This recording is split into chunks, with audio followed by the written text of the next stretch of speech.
Pimps in the pulpit, ladies and gentlemen. There are pimps in the pulpit. Last night, I watched a BBC documentary titled Undercover with the Clerics, Iraq's secret sex trade. The documentary is about mutta, which is basically halal prostitution. If you're a Muslim man and you want to hire a prostitute for an hour or a day or 3 days, you get a Muslim cleric to put together a written or verbal temporary marriage contract saying that you're married to the prostitute for an hour or a day or 3 days. You pay the prostitute and you pay the sheikh for helping you do things the Islamic way.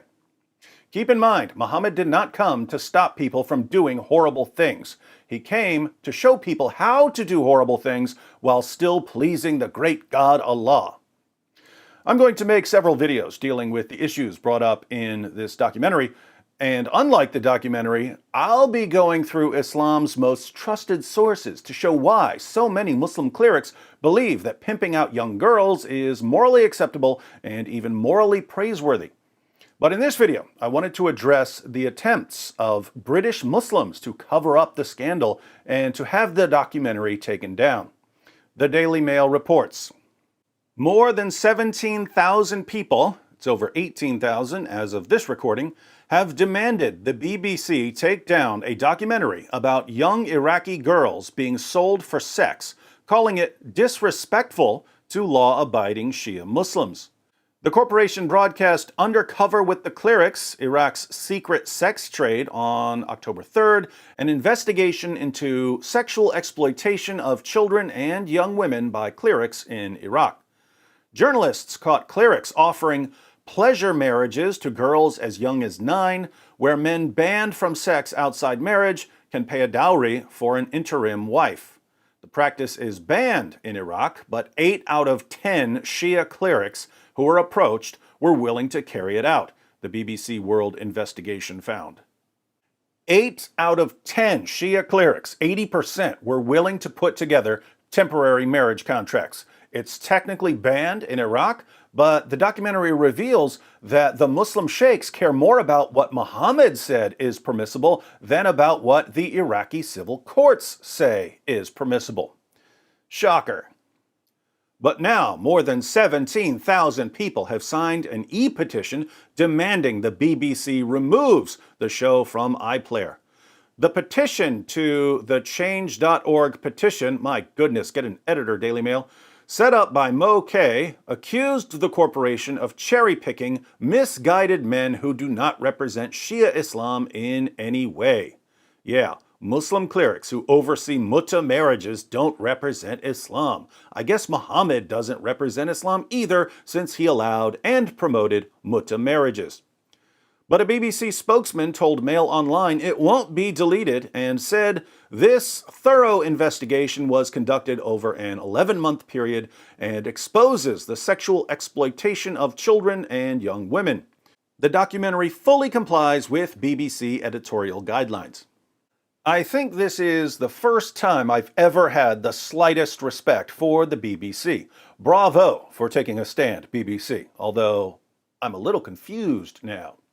The BBC exposes the Islamic practice of mutta and the sexual abuse of Muslim women and girls in Iraq.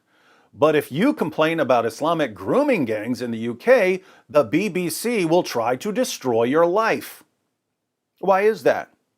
Is it because the victims in Iraq are Muslim girls and they're worth defending, while non-Muslim British girls aren't worth defending? Sorry, this is just my inquiring American mind trying to make sense of that hypocritical cesspool masquerading as journalism in Great Britain. The petition said the program was made to tarnish the image of Iraq and Shias worldwide. It claimed the women and girls in the show did not know that it was being used to belittle Shia Islam, and their words would be used against their faith. I didn't catch one criticism against Islam or against Shia Muslims in the documentary. The emphasis was on Shia clerics who are pimping out women and girls. The idea that the BBC, one of Islam's greatest defenders in the West, is suddenly attacking Islam and Muslims is so utterly absurd that we might start wondering about the true motives of the people who want the documentary taken down. The petition reads, "To the BBC, when we asked for representation, we weren't expecting this mockery." Again, I'm no fan of the BBC, but there's no mockery in the documentary.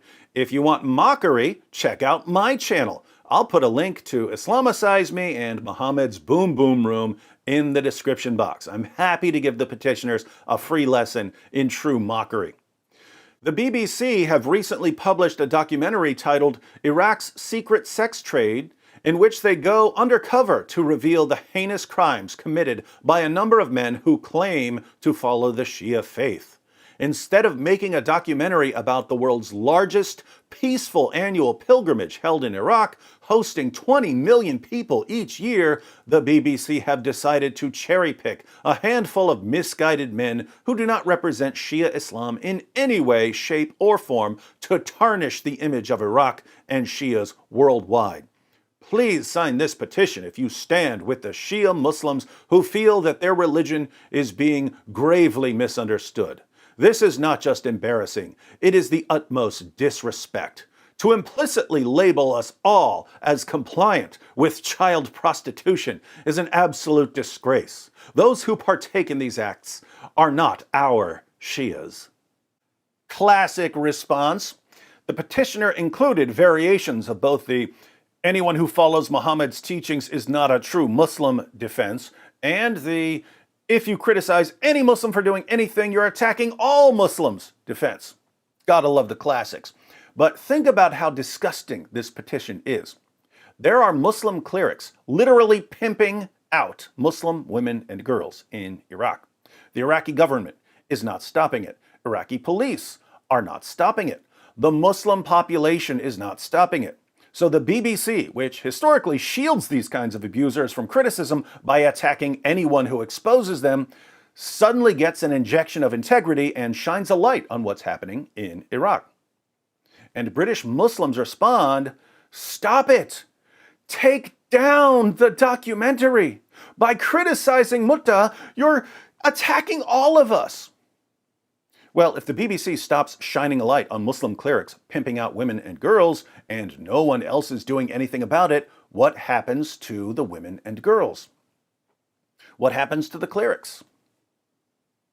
They'll just continue doing what they've been doing. Nothing will change. Ironic that this is a change.org petition.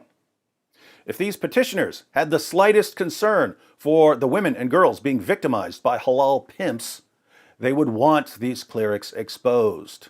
They would want the women and girls protected. Instead, they want journalists to look the other way so that Islam can do what it does best: destroy the lives of women and girls. Side note to the petitioners.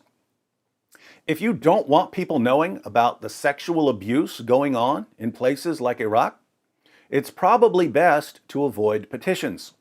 I only watched the documentary because someone sent me an article about your petition.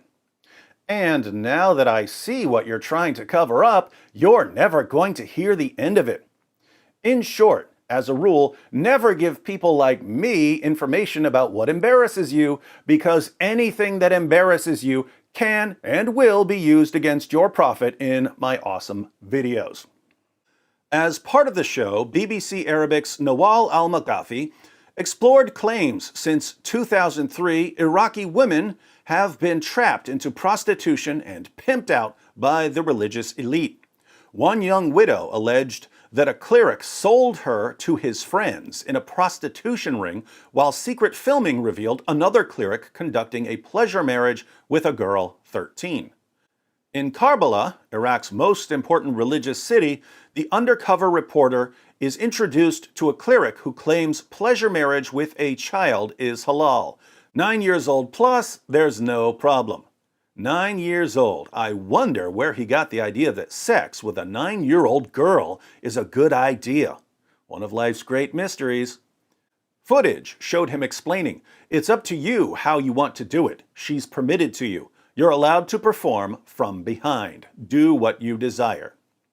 You're allowed to perform from behind. He was referring to anal sex. Multiple clerics in the documentary said that anal sex with the little girls is perfectly acceptable.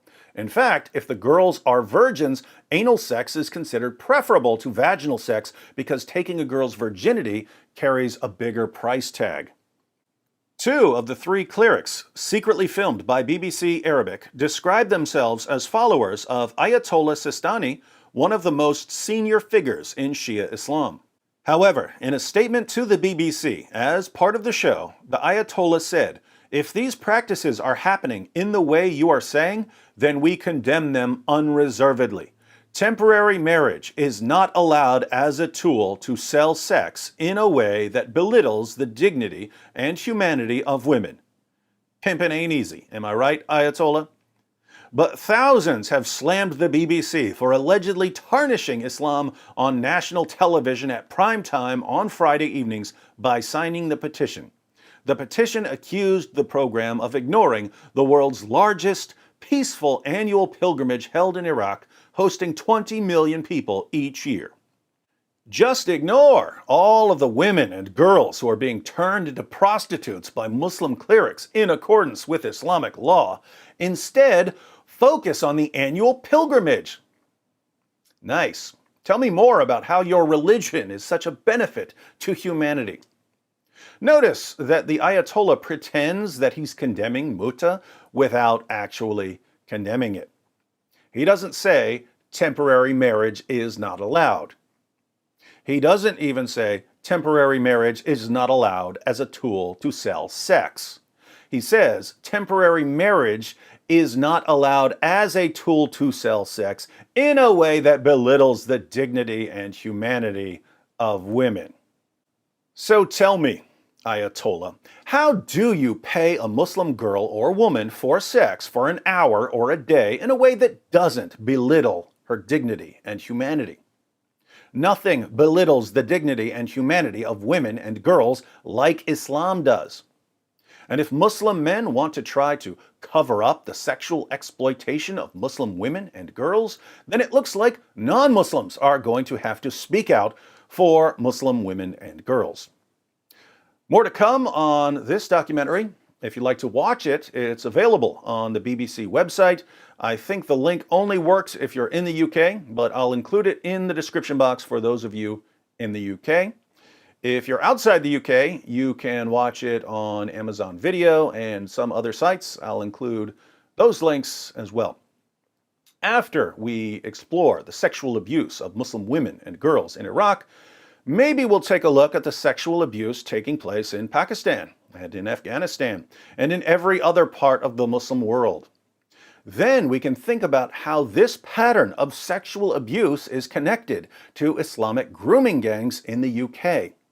Finally, we can try to understand why the spread of Islam is always accompanied by the spread of sexual exploitation and abuse. Hint: if you take one of history's most prolific perverts as your ultimate role model, you're going to get problems like this. Stay tuned.